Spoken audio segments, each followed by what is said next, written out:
আসসালামু আলাইকুম বন্ধুরা, আশা করি আপনারা সকলেই ভালো আছেন। এক ব্যক্তি হজরত ঈসা আলাইসাল্লামের সঙ্গে সফরে রওনা হলেন। হজরত ঈসা আলাইসাল্লামের কাছে 3টি রুটি ছিল। কিছুক্ষণ চলার পর একটি নদীর তীরে পৌঁছে খাবার খাওয়ার পরিকল্পনা করলেন। দুজনের কাছে খাবার ছিল। হজরত ঈসা আলাইসাল্লাম 3টি রুটির মধ্য হতে 2টি রুটি আহার করলেন এবং পানি পান করার জন্য নদীতে গেলেন। তখনও লোকটি সেখানে বসেছিলেন, হয়তো সে খাবার খাচ্ছে। হজরত ঈসা আলাইসাল্লাম ফিরে এসে দেখলেন অবশিষ্ট একটি রুটি সে খায়নি। সে লোকটিকে জিজ্ঞেস করলেন, রুটি কে নিয়েছে? লোকটি বলল, আমি জানি না। লোকটি যদি সত্য কথা বলতো তাহলে হজরত ঈসা আলাইসাল্লাম হয়তো কিছু বলতেন না। মিথ্যা কথা শুনে তিনি কষ্ট পেয়েছিলেন, তবুও তিনি সেই মিথ্যাবাদী লোভী লোকটিকে নিয়ে আবার রওনা হলেন।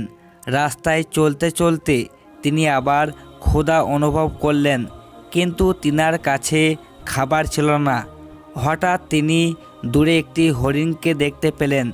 তার সঙ্গে 2টি বাচ্চা ছিল। একটি বাচ্চাকে ডাকলেন, বাচ্চাটি কাছে আসলো। তিনি ওই বাচ্চাটিকে জবাই করল এবং ভুনা করে সেই লোকটিকে সঙ্গে নিয়ে আহার করলেন। অতঃপর বললেন, আল্লাহর হুকুমে জিন্দা হয়ে যাও। সঙ্গে সঙ্গে হরিণের বাচ্চা জিন্দা হয়ে গেল। হজরত ঈসা আলাইসাল্লাম সেই লোকটিকে বললেন, এই হরিণের বাচ্চা জিন্দা হয়ে যাওয়াই অলৌকিক ঘটনা। যার ইশারায় ঘটল তিনি হলেন আল্লাহ তাআলা। তার কসম দিয়ে বলছি, তুমি বলো রুটিটি কে নিয়েছে? লোকটি বলল, আমি জানি না হুজুর। এবার আবার চলতে শুরু করে কিছু দূর যাওয়ার পর পাহাড় থেকে ঝর্ণা হয়ে নেমে আসে একটি নদীর সামনে পৌঁছালেন, কিন্তু সেখানে পারাপারের জন্য নৌকা পেলেন না। তখন হজরত ঈসা আলাইসাল্লাম লোকটির হাত ধরে পানির ওপর দিয়ে নদী পার হয়ে গেলেন। অতঃপর তিনি বললেন, যিনি বিনা নৌকায় নদী পার হওয়ার অলৌকিক দৃশ্য দেখালেন, তার কসম দিয়ে বলছি, বলো রুটিটি কে নিয়েছে? লোকটি তখন বলল, না হুজুর, আমি জানি না।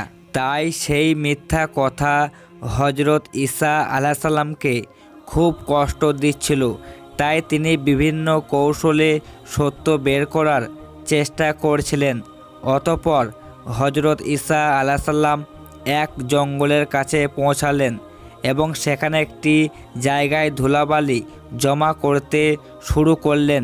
যখন একটি বিরাট বালির স্তূপ হয়ে গেল, তখন সেই স্তূপকে লক্ষ্য করে বললেন, আল্লাহর হুকুমে সোনা হয়ে যাও। তখনই ওই বালির স্তূপটি সোনা হয়ে গেল।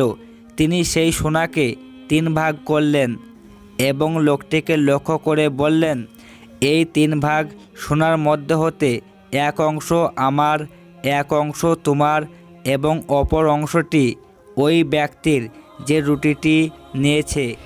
এই কথা শুনে লোকটির মনে লোভ সৃষ্টি হলো এবং তৎক্ষণাৎ সেই সত্যতা প্রকাশ করল, হুজুর কিছু মনে করবেন না, রুটিটা তো আমি নিয়েছিলাম। হজরত ঈসা আলাইসাল্লাম বললেন, ঠিক আছে, তাহলে তুমি সব সোনাই নিয়ে নাও, আমি কিছু নেব না। এই বলে হজরত ঈসা আলাইসাল্লাম সেই লোকটিকে সেখানে রেখে চলে গেলেন। 3 ভাগ সোনা পেয়ে লোকটি মনের আনন্দে জঙ্গল ধরেই অবস্থান করতে লাগলো এবং এত সোনা সে কিভাবে নিয়ে যাবে সেই চিন্তা করতে লাগলো। অর্থ সম্পদের লোভ তাকে এমন অন্ধ করে দিয়েছিল, যার জন্য এত সোনা পেল এবং অলৌকিক ঘটনা দেখতে পেল, তার কাছে ক্ষমা চাইল না, এমনকি সঙ্গী হয়ে থাকলো না। এটা ছিল তার দুর্ভাগ্য। হঠাৎ এমন সময় 2 ব্যক্তি এসে তার কাছে সম্পদ ছিনিয়ে নেওয়ার চেষ্টা করল।